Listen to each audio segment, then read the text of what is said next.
पाकिस्तान से इस वक्त की बहुत बड़ी खबर आई है। आज आपको सबसे पहले वो बताने जा रहा हूं। पाकिस्तान से जो बड़ी खबर आ रही है उसमें दावा यह है कि पाकिस्तान के रक्षा मंत्री ख्वाजा आसिफ का बहुत बड़ा बयान आ गया है। भारत के निशाने पर पाकिस्तान के कई शहर, यह पाकिस्तान के रक्षा मंत्री ने कह दिया है। यानी नरेंद्र मोदी का यह नया भारत घुसकर ठोकने वाला है, यह पाकिस्तान कंफर्म कर रहा है। पाकिस्तान के रक्षा मंत्री ने कहा है कि भारत पाकिस्तान के कई शहरों को निशाना बनाने वाला है। पाकिस्तान से एक और बड़ी खबर इस वक्त की, पीएम मोदी के ऐलान से पाकिस्तान के हाथ पैर कांपे हैं। एलओसी पर पाकिस्तान ने सैनिकों की तैनाती बढ़ा दी है। एलओसी और इंटरनेशनल बॉर्डर पर निगरानी बढ़ा दी है। पाकिस्तान ने सैनिकों से कह रहा है पाकिस्तान की बंकर के बाहर मत निकलना। सैनिकों को बंकर के अंदर से निगरानी रखने के लिए कहा है पाकिस्तान ने। पाकिस्तान को भारत के संभावित हमले का डर है और पाकिस्तान पर एक एक रात भारी है। उनको अभी यह समझ में नहीं आ रहा कि कब भारत घुस जाएगा, कब भारत ठोक देगा। और आप सोचिए कैसा ही देश है, अपने सैनिकों से कह रहा है कि बंकर में छुपे रहो, बाहर मत निकलना, कहीं भारत मार ना दे। यह पाकिस्तान के डर का आलम है इस वक्त। एक और बड़ी खबर, पाकिस्तान के प्रधानमंत्री शहबाज शरीफ अब पहली बार सामने आए हैं। 2 दिन में पहली बार सामने आए हैं पाकिस्तान के पीएम शहबाज शरीफ। भारत ने पाकिस्तान के खिलाफ जंग जैसे ऐलान किए हैं, यह शहबाज शरीफ भी कह रहे हैं। पाकिस्तान के खिलाफ भारत का बहुत आक्रामक रवैया है, यह पाकिस्तान के प्रधानमंत्री ने भी कह दिया है।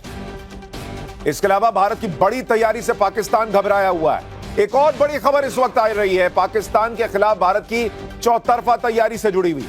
आर्मी चीफ, भारत के आर्मी चीफ कल कश्मीर के दौरे पर जाएंगे। राफेल सुखोई 30 के साथ इंडियन फोर्स का युद्धाभ्यास होगा, जिसका नाम ही इस युद्धाभ्यास का आक्रमण दिया गया है। यानी भारत भी बहुत अग्रेसिव मूड में है और उसकी वजह क्या है आज आपको पाठशाला में विस्तार से बताऊंगा।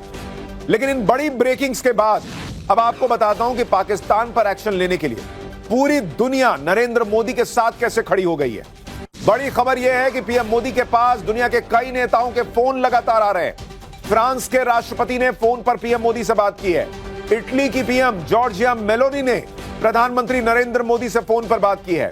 जापान के पीएम ने भी पीएम मोदी से फोन पर बात की है। जॉर्डन के किंग ने पीएम मोदी से फोन पर बात की है।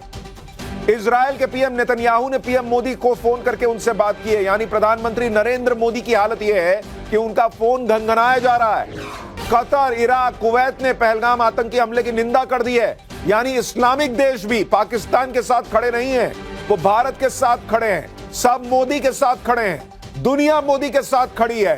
ट्रंप भी इससे पहले कल फोन पर बात कर चुके हैं नरेंद्र मोदी से।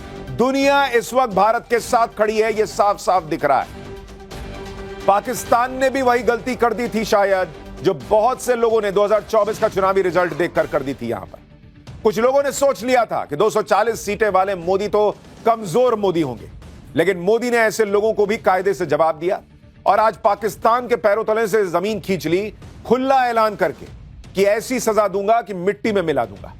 प्रधानमंत्री मोदी ने आज पाकिस्तान के आतंकियों को और उनके आकाओं को क्लियर कट कह दिया है कि पाताल में भी छिप जाओगे तो भी वहां से ढूंढ के तुमको भयंकर सजा देंगे हम। ऐसी सजा जिसकी कल्पना नहीं की होगी, क्योंकि भाई जो थेथर किस्म का आदमी होता है, कई बार उसको आम बोलचाल की भाषा में लतखोर कहते हैं, कि उसको पाकिस्तान की हालत वही है, उसको पता है कि भाई मैंने ये किया है तो 2-4 तो पड़ेगी ही पड़ेगी। लेकिन नरेंद्र मोदी ने ये कह दिया है कि तुमने जो कल्पना नहीं की है ना, इस बार तुम्हारे साथ वो करेंगे भाई। और इसलिए पाकिस्तान में इतनी हलचल है, इतनी खलबली मची हुई है, उनकी हालत खराब हो रही। पीएम मोदी के इस खुल्ला ऐलान से पाकिस्तान खौफ में है। इतना खौफ में है कि वो चाहकर भी अपना खौफ छिपा नहीं पा रहा है, क्योंकि उसे पता चल गया है कि बात अब बहुत आगे बढ़ चुकी है। यूटर्न का मामला ही नहीं बचा। मोदी उस मूड और मोड में दिख रहे हैं जैसे पहले नहीं दिखे। पाकिस्तान को समझ आ गया है बॉस कि भारत पर आतंकी हमला करके उससे बहुत बड़ी गलती हो गई। अब मोदी पाकिस्तान को भूल सुधार का मौका नहीं देने वाले, बल्कि पाकिस्तान फिर से ऐसी कोई गलती करने लायक बचे ही नहीं, यह नरेंद्र मोदी का प्लान है। बॉस, किसी को आतंकी बनाना, कहना कि जाओ वहां जाकर फट जाओ, मर जाओ, मार दो, बहुत आसान होता है। लेकिन जब अपने मरने की बारी सामने दिखने लगती है तो सबके दिमाग में केमिकल लोचे होने लगते हैं, जो पाकिस्तान के हुक्मरानों के साथ हो रहा है। पाकिस्तान को समझ आ रहा है कि यह टाइम फैंटम बनने का नहीं है, चीता बनने का नहीं है, जान बचाने का है। क्योंकि भारत ने अपने एक्शन से जता दिया है कि भारत भयंकर गुस्से में, भारत ने समुद्र में पाकिस्तान को अपनी ताकत दिखाते हुए आईएनएस सूरत से मिसाइल का सफल परीक्षण कर दिया। उधर भारत के आर्मी चीफ कल कश्मीर जाने वाले हैं। इसके साथ साथ भारत ने 25 देशों को पाकिस्तान की करतूत का कच्चा चिट्ठा भेज दिया है कि देख लो, यह है पाकिस्तान और इसलिए इसको ठोकना जरूरी है। यानी सैन्य कार्रवाई से लेकर डिप्लोमेटिक चैनल तक पीएम मोदी ने पाकिस्तान को करंट पर करंट दे रखा है।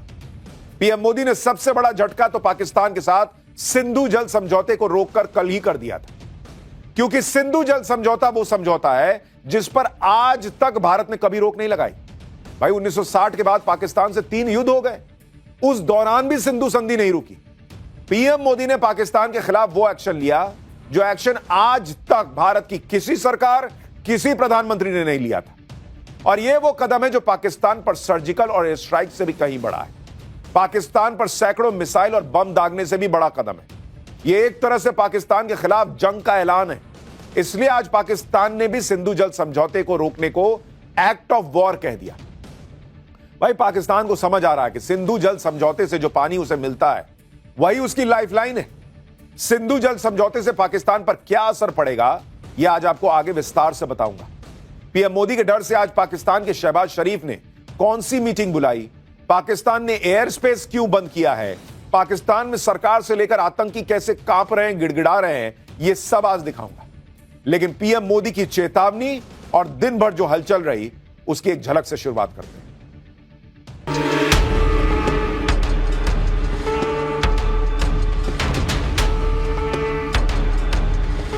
अब आतंकियों की बची खुची जमीन को भी मिट्टी में मिलाने का समय आ गया है।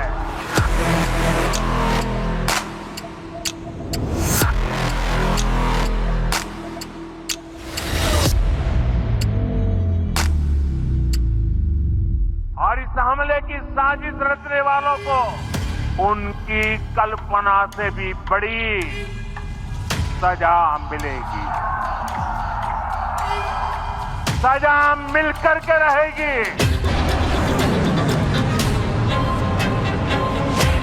अब आतंकी आकाओं की कमर तोड़ कर रहेगी।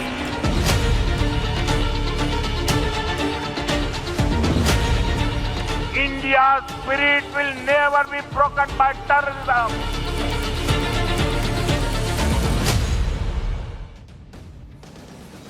नरेंद्र मोदी ने सार्वजनिक मंच पर खुला ऐलान कर दिया है कि खेल तुमने शुरू किया था, खत्म भारत करेगा। अब तांडव होगा बॉस, और पिक्चर तो अभी शुरू हुई है। नरेंद्र मोदी आर पार के मोड में है, मूड में है। आज नरेंद्र मोदी ने साफ कह दिया कि आतंकियों को मिट्टी में मिला देंगे, ऐसी सजा देंगे जो किसी ने सोचा नहीं होगा।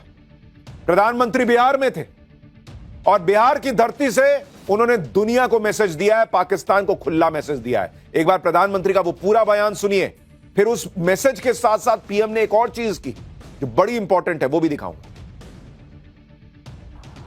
मैं बहुत स्पष्ट शब्दों में कहना चाहता हूं, जिन्होंने ये हमला किया है उन आतंकियों को और इस हमले की साजिश रचने वालों को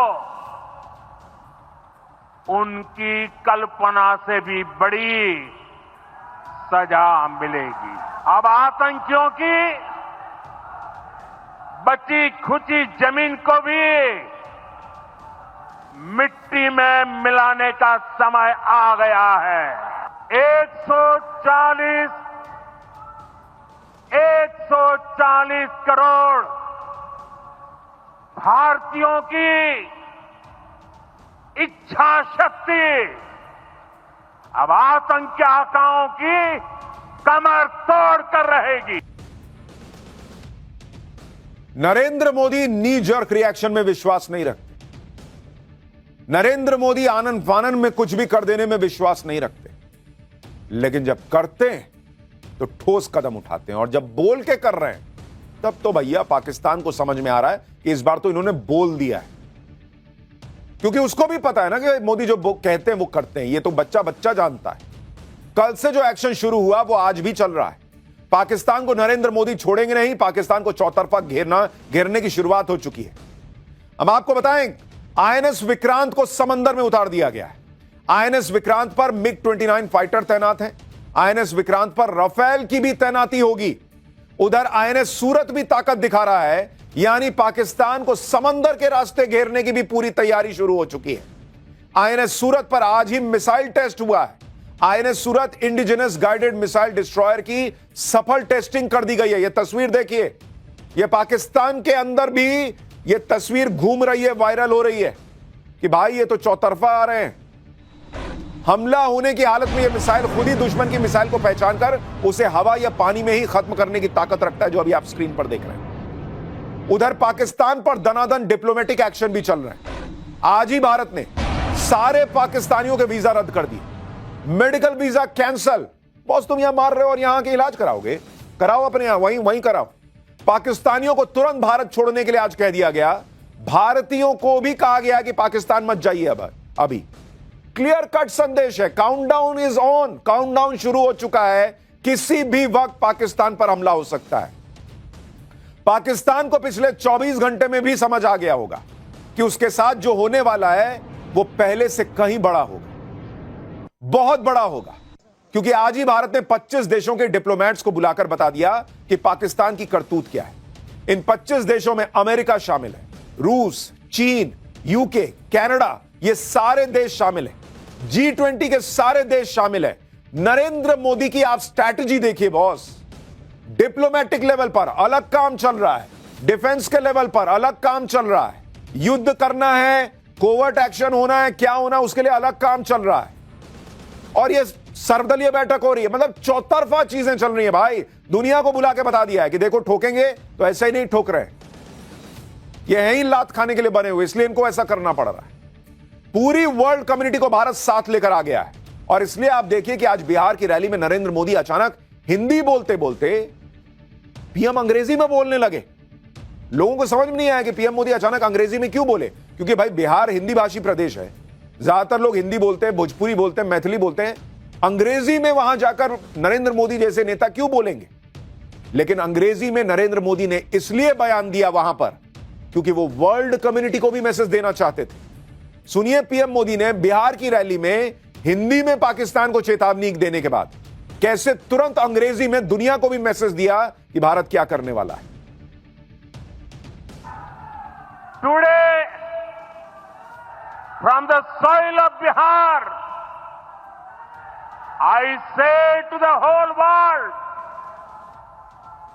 India will identify, track and punish every terrorist and their backers. We will pursue them to the ends of the earth. India's spirit will never be broken by terrorism. Terrorism will not go unpunished. Every effort will be made to ensure that justice is done. I thank the people of various countries and their leaders who have stood with us. यानी प्रधानमंत्री मोदी ने clear cut कहा कि identify करेंगे, track करेंगे और चुन चुन कर मारेंगे, घर में घुसकर मारेंगे। और यही काम तो इजराइल भी करता है। और पीएम मोदी ने दुनिया को बता दिया कि किसी गफलत में मत रहना कि हम क्या करने वाले, ऐसा सोचने की जरूरत नहीं है, हम करेंगे भाई। बता रहे हैं तुमको, अंग्रेजी में भी बता रहे हैं और देश के लोगों को हिंदी में भी बता रहे हैं। शाम होते होते इजराइल के पीएम नेतन्याहू का पीएम मोदी को फोन आ गया, क्योंकि उनको समझ में आ गया कि जो हम करते हैं वही मोदी अब करने वाले हैं, भारत करने वाला है। फोन पर नेतन्याहू की पीएम मोदी से क्या बात हुई, इस पर विदेश मंत्रालय ने बताया। पीएम मोदी ने नेतन्याहू को पाकिस्तान की करतूत के बारे में बताया, कहा कि भारत इस हमले के दोषियों को सजा देकर रहेगा। इजराइल के पीएम ने पहलगाम हमले की कड़ी निंदा की और कहा कि वो भारत के साथ है। पहलगाम में जो हमला हुआ वो हमला ठीक वैसा ही था जैसे इजराइल पर हमास ने हमला किया था। जैसे इजराइल में म्यूजिक फेस्टिवल में हमास के आतंकियों ने हमला करके निर्दोष लोगों को मारा था, उसी तरह से पहलगाम में आतंकियों ने बेगुनाह पर्यटकों पर गोलियां बरसाई, उनका धर्म पूछ पूछ कर। जवाबी कार्रवाई में इजरायल ने गाजा को तहस नहस कर दिया था और अब पूरी दुनिया यही मानकर चल रही है कि पीएम मोदी भी पाकिस्तान को गाजा की तरह खंडहर बना सकते हैं। सुनिए अमेरिका और इजरायल के बड़े बड़े अधिकारी क्या कह रहे हैं। The only reaction that the United States should take is a formal designation of Pakistan as a state sponsor of terror and a designation of Asif Munir as a terrorist. It's now the duty of India to do to Pakistan and to Pakistan's ISI what Israel did to Hamas. It's time to wipe out the leadership of the ISI, to treat them as a designated terror group. The murder of countless Americans, then there's no reason why Prime Minister Modi can't use the same example and demand that Asif Munir go the way of Qasem Soleimani. He should be one drone away from being permanently removed from the battlefield. Israel has been had the resolve to attack Hamas in the way it did. We're going to continue doing it while defending our principles and defending our laws and our values. And I'm sure India is going to do the same. We are in a pretty similar situation here, and we have to work together. We will continue to work together. Boss, दुनिया भारत के साथ खड़ी है। America से लेकर Israel तक सब कह रहे हैं कि जो हमास के साथ हुआ वो भारत को पाकिस्तान के साथ कर देना चाहिए। कुछ बड़ा होने वाला, इसकी तैयारी हर तरफ से दिख रही है। गृह मंत्री अमित शाह आज अचानक राष्ट्रपति के पास पहुंच गए। उनके साथ विदेश मंत्री एस जयशंकर थे। अमित शाह के हाथ में लाल रंग की फाइल थी। ऐसी ही file cabinet committee on security यानी सीसीएस की बैठक में पीएम मोदी के पास भी थी। राष्ट्रपति तीनों सेनाओं की कमांडर होते हैं और राष्ट्रपति को इस तरह से अचानक ब्रीफ करना यह एक बड़ी मैसेजिंग है। उधर एक तैयारी राजनीतिक तौर पर भी। हमारे यहां हर बात पर राजनीति होती है, लेकिन अब बात देश की है तो कोई इधर उधर की बात ना करे, इसलिए आज ऑल पार्टी मीटिंग बुलाई गई। इसमें विपक्ष के एक एक बड़े नेता को बुलाया गया। सारे नेताओं को राजनाथ सिंह और अमित शाह ने खुद ब्रीफ किया कि पहलगाम में क्या हुआ और कैसे हर हाल में नरेंद्र मोदी बदला लेंगे। इस मीटिंग में कांग्रेस से खड़गे शामिल हुए, राहुल गांधी पहुंचे। समाजवादी पार्टी से रामगोपाल यादव थे। आम आदमी पार्टी से संजय सिंह, 12 से ज्यादा पार्टियों के नेता इस मीटिंग में थे। सबको कल रात से खुद अमित शाह या राजनाथ सिंह ने फोन करके बुलाया था। ओवैसी कल से रो रहे थे कि अरे हमको तो मीटिंग में बुलाया ही नहीं। बाद में उन्हें खुद अमित शाह ने फोन करके मीटिंग में बुलाया कि आइए आप भी आ जाइए। सुनिए ओवैसी ने क्या बताया। मसला बड़ा अहम है, नेशनल इंपॉर्टेंस का है, जो ऑल पार्टी मीटिंग होने जा रही है कि इसमें सब पार्टीज को बुलाया जाए। तो अभी जब मैं आपसे बात कर रहा था तो होम मिनिस्टर ऑफिस से होम मिनिस्टर मेरे से बात किए और बोले कहाँ हैं आप। तो मैं सर हैदराबाद में हो। तो बोले देर होगी मगर आप आइए। तो अभी अगर टिकट मिलेगा इंशाल्लाह, मैं बोला हूँ जो भी टिकट मिलेगा पहुंचेंगे और उसमें शिरकत करेंगे और अपनी बात को रखेंगे। आप देख रहे हैं नरेंद्र मोदी की जो सोच है कि भाई सबको साथ लेके चलना है, पॉलिटिक्स से ऊपर उठकर सर्वदलीय बैठक कर रहे हैं। ओवैसी कितना सुनाते हैं, ओवैसी को भी नहीं छोड़े, बोले अच्छा चलिए आप भी आ जाइए, कोई बात नहीं। जबकि क्राइटेरिया था कि भाई 5 सांसद जिनके हैं उन्हीं पार्टियों को बुलाया जाएगा, लेकिन ओवैसी बोल रहे थे हमको नहीं बुलाया, हमको नहीं बुलाया। बोले आइए ना भाई आप भी आ जाइए, क्या है। सर्वदलीय बैठक में शामिल रहे राहुल गांधी ने बैठक के बाद कहा कि सभी दलों ने सरकार को समर्थन दिया है, सरकार जो एक्शन लेना चाहती है हम सब सरकार के साथ। एक बार राहुल गांधी को भी सुनिए। कंडेम किया है सबने और जो हुआ है और पूरी सपोर्ट किया ऑपोजिशन ने सरकार को, कोई भी एक्शन। और इस वक्त ऑल पार्टी मीटिंग पर एक और बड़ी खबर आ रही है। सरकार ने माना कि कहीं ना कहीं चूक हुई है और अब यह पता लगाना जरूरी है कि वो चूक आखिरकार कहां हुई। यानी सरकार ने माना है कि सुरक्षा में चूक हुई है। यह सूत्र दावा कर रहे हैं कि ऑल पार्टी मीटिंग में सरकार ने कहा है कि हां भाई गलती हुई है, कुछ तो कमी रही है और वो कमी कहां रही और वो कमी कहां रही इसको चेक करना होगा, क्योंकि अगर सब कुछ ठीक रहता तो यहां बैठे रहने की जरूरत ही नहीं होती। ये तो अंडरस्टूड है। और ये आज सरकार ने सर्वदलीय बैठक में सबको कहा कि हां भाई कुछ कमी रही है, हम मान रहे हैं इसको, लेकिन अब वक्त उस कमी से आगे बढ़ के जवाब देने का है। सर्वदलीय बैठक के बाद केंद्रीय मंत्री किरण रिजिजू ने कहा है कि बैठक अच्छी रही। सभी दलों ने सरकार की कार्रवाई का समर्थन भी किया है, चाहे राजनीतिक हो, चाहे डिप्लोमेटिक हो, चाहे मिलिट्री तैयारी। भारत हर तरीके से रेडी है। यही सब देखकर ही पाकिस्तान के होश उड़े। सबको नरेंद्र मोदी के भारत में विश्वास है, सबको नरेंद्र मोदी के कहे में विश्वास है कि जब अगर मोदी ने कह दिया है तो वो छोड़ेंगे नहीं। पाकिस्तान में हर कोई जानता है कि मोदी छोड़ेंगे नहीं, कुछ ना कुछ तो बड़ा होगा। पाकिस्तान अपना यही डर छिपाने के लिए भारत को गीदड़ भभकियां भी दे रहा है।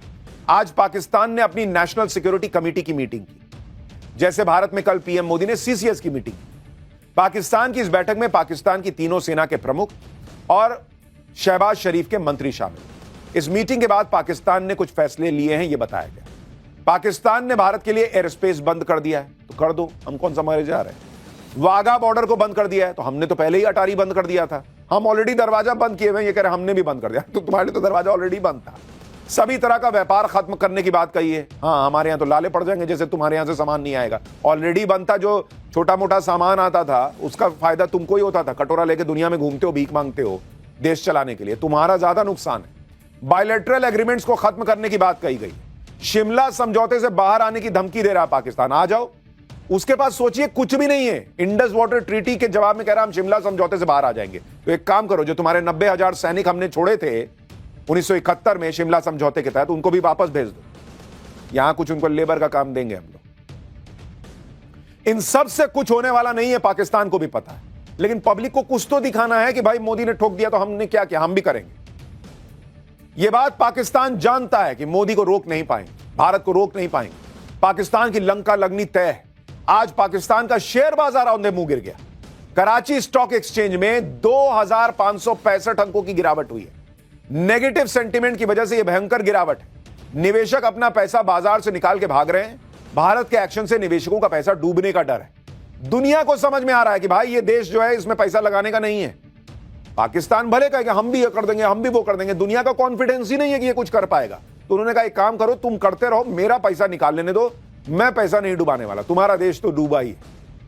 पाकिस्तान की बर्बादी की स्क्रिप्ट फाइनल है बॉस, और यह स्क्रिप्ट लिखने की शुरुआत कल ही हो चुकी थी, जिसमें पीएम मोदी ने सिंधु संधि पर रोक लगा दी थी। इसमें पाकिस्तान पानी के लिए तरस जाएगा, बिजली के लिए तरस जाएगा। भारत और पाकिस्तान के बीच 1960 में सिंधु जल समझौता हुआ था। नेहरू और पाकिस्तान के अयूब खान ने यह समझौता साइन किया था। सिंधु जल समझौता वर्ल्ड बैंक की मध्यस्थता से हुआ था। समझौता सिंधु बेसिन से बहने वाली 6 नदियों के लिए हुआ। सिंधु बेसिन की 6 नदियों को पूर्वी और पश्चिमी नदियों में बांटा गया था। पूर्वी नदियों सतलज, व्यास और रावी के पानी पर भारत का अधिकार है। पश्चिमी नदियों झेलम, चिनाब और सिंधु के पानी पर पाकिस्तान का अधिकार है। अब आपको वो तस्वीर दिखाता हूं जो उस समय की है जब पंडित नेहरू और पाकिस्तान के राष्ट्रपति अयूब खान ने सिंधु जल समझौते पर दस्तखत किए। इन दोनों के साथ तस्वीर में उस समय वर्ल्ड बैंक के वाइस प्रेसिडेंट रहे विलियम इलिफ भी दिख रहे हैं। इसी समझौते पर भारत ने रोक लगा दी है कि ठीक है, हमको जो करना है हम करेंगे, लेकिन अब यह समझौता आगे नहीं चल सकता। लेकिन कैसे पाकिस्तान के लिए सिंधु बेसिन का यह समझौता रुकना, मतलब उसके गले पे हाथ रख दिया भारत ने, ऐसी स्थिति है। कौन सी नदी कहां से आती है, क्या होता है, जरा अब आपको मैप के जरिए समझाता हूं, जरा दिखाइए यहां, तो आपको समझ में आएगा कि पाकिस्तान में क्यों जो है हाहाकार मचा हुआ है, क्यों पाकिस्तान बाप बाप कर रहा है। अब अगर आप देखेंगे कि जो सिंधु नदी है और जो आप देखेंगे ये जो जितनी नदियां निकल रही हैं जो आगे जाकर मिलती हैं, तो रावी नदी, चिनाब नदी, झेलम नदी, व्यास, सतलज, ये जो पूर्वी नदियां हैं, सतलज हो गया, रावी हो गई और व्यास नदी, ये भारत के हिस्से में आई थी। और कहा गया कि भाई झेलम, चिनाब और सिंधु जो है वो पाकिस्तान के। लेकिन पाकिस्तान की दिक्कत क्या है, ये सारी नदियां जब बहते हुए पाकिस्तान में जाती हैं तो वो सब भारत से होते हुए जाती हैं। ये पाकिस्तान की सबसे बड़ी दिक्कत है। और भारत अगर ये पानी रोक देगा तो भाई पाकिस्तान में हाहाकार मच जाएगा, खेती के लिए पानी की दिक्कत हो जाएगी। ऑलरेडी आटा जो है वहां खत्म हो जाता है तो उसके लिए मारपीट मच जाती है। वहां जो है वो गेहूं जो है वो उगाने की स्थिति नहीं होगी। सिंधु समझौते की सभी 6 नदियां और सारी नदियां भारत से होकर पाकिस्तान में जाती है। इसमें सबसे बड़ी नदी है सिंधु नदी जो मानसरोवर से निकलती है। इसमें सतलज, व्यास और रावी पूर्वी नदियां हैं जिनके पानी पर भारत का अधिकार है। झेलम, चिनाब और सिंधु पश्चिमी नदियां हैं जिनके पानी पर पाकिस्तान का अधिकार है। सिंधु जल समझौते पर पाकिस्तान से युद्धों के बाद भी कभी इसे रोका नहीं गया, लेकिन अब पीएम मोदी ने पाकिस्तान को आतंकवाद की सजा देने के लिए इस पर रोक लगाई है। और इससे सिंधु जल समझौते पर भारत ने जैसे ही रोक लगाई, पाकिस्तान क्यों इतना बिलबिला उठा, क्योंकि यह समझौता एक तरह से पाकिस्तान की जीवन रेखा है। इसके बिना पाकिस्तान में अकाल पड़ जाएगा। आप देखिए कि सिंधु जल समझौते पर रोक से पाकिस्तान पर कितना भयंकर असर पड़ेगा। पाकिस्तान पानी के लिए 80% इस समझौते पर निर्भर है भाई। पाकिस्तान का पंजाब प्रांत पूरी तरह से तबाह हो जाएगा। पाकिस्तान में कुल अनाज का 85% इसी पंजाब प्रांत से आता है। समझौते पर रोक से पाकिस्तान में भूखमरी हो सकती है। पाकिस्तान की जीडीपी का 21% हिस्सा खेती से आता है। ग्रामीण पाकिस्तान के 70% लोग खेती पर निर्भर हैं। पूरे पाकिस्तान में कुल 45% लोग खेती पर निर्भर हैं। समझौते पर रोक से पाकिस्तान की खेती तबाह हो जाएगी। सिंधु और उसकी सहायक नदियों से ही बिजली उत्पादन होता है, सो अलग। सिंधु नदी पर तरबेला डैम है, झेलम नदी पर मंगला डैम है और इन दोनों डैम से पाकिस्तान की 30% बिजली बनती है। दोनों डैम रुक गए तो पाकिस्तान में बिजली का संकट पैदा हो जाएगा। एक्सपर्ट्स के मुताबिक पूरे पाकिस्तान में 16 घंटे तक ब्लैकआउट हो सकता है अगर ये डैम्स जो है वो रुक गए। यानी एक तो सूखा, दूसरा बिजली का संकट और तीसरा अगर भारत ने एक साथ ज्यादा पानी छोड़ दिया तो बाढ़ जैसी स्थिति आ जाएगी, वहां भी सब बर्बाद हो जाएगा। यानी बिना एक गोली चलाए पाकिस्तान बर्बाद हो सकता है, घुटनों पर आ सकता है। और इसी वजह से पाकिस्तान बौखलाया हुआ है। जैसे किसी की दुखती नस नहीं दबा देते हैं, वही हाल पाकिस्तान का है। आप देखिए भारत ने पानी बंद करना शुरू कर दिया है। ये तस्वीरें कश्मीर के रामबन में Baglihar hydraulic power plant dam की है, जो चिनाब नदी पर है। इसका पानी भारत ने रोक दिया, जिससे पाकिस्तान को मिलने वाले पानी में कमी आ गई होगी। उनको धीरे धीरे उधर समझ में आ जाएगा यार पानी नहीं आ रहा है। सिंधु जल समझौते पर रोक के बाद पाकिस्तान जिस तरह से रिएक्ट कर रहा है, उससे भी पाकिस्तान की बिलबिलाहट दिख रही है। पाकिस्तान ने कहा है कि सिंधु समझौते पर भारत की रोक को पाकिस्तान खारिज करता है। कर दो, हमको क्या फर्क पड़ता है। पाकिस्तान के पानी को रोकने का कोई भी प्रयास युद्ध की कार्रवाई माना जाएगा। तुम लोगों को मार रहे हो, वो युद्ध नहीं है। पानी रोका तो युद्ध है। पाकिस्तान की तरफ से इसका जवाब पूरी ताकत के साथ दिया जाएगा। तुम्हारी ताकत 1971 में तुमको दिखा दी गई थी, जब तुम्हारे 90,000 सैनिक शिमला समझौते के बाद छोड़े थे। तो तुम्हारी ताकत जो है वो एक काम करो, लिफाफे में बांधो और पैंट की पिछली जेब में रख लो, हमको ना दिखाओ। पाकिस्तान की भाषा बता रही है कि वो डर में, पाकिस्तान के आतंकी भी खौफ में है।